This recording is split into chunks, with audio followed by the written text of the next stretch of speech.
महिला मानक निज जिले में त्वरित न्याय प्रदान लक्ष्य बरगढ़ अनुष्ठित हो ओडिशा राज्य महिला आयोगों शिविर अदालत। आयोगर अध्यक्षा शोभना महांती अध्यक्षतार जिला परिषद सम्मिलनी कक्ष आयोजित यह कैंप कोर्टे घरोई हिंसा, यौन उत्पीड़न और पारिवारिक विवाद भली समुदाय 24 मामलार शुणाणी करा जायथिला।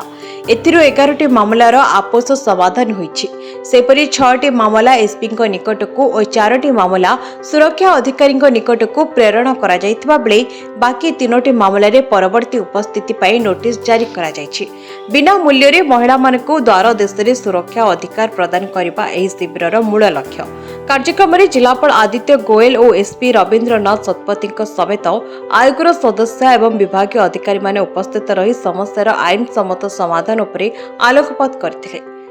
आज ये महिला कमिशन को द्वारा प्रत्येक मास प्रत्येक जिले में आमर शिविर अदालत आयोजन होची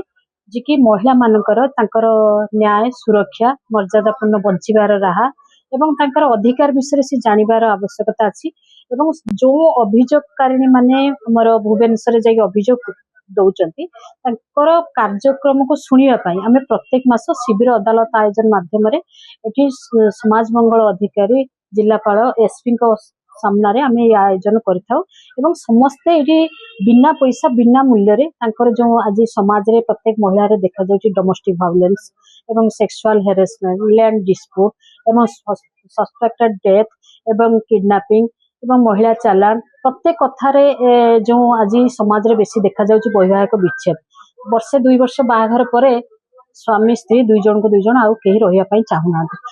महिला कमिशन तरफ केमती आपोष बुझाणा परिवार टे सुरखुरे चलिबो एवं जोड़ी हेबो सेति आमर व्यवस्था एवं तांकर प्रत्येक अभियोग को आमे सुनिकी तांको न्याय प्रदान करने चेष्टा कर शिविर अदालत आयोजन प्रत्येक मास प्रत्येक जिले में होछि। बरगढ़ नित्यानंद बाग रिपोर्ट पीटीवी।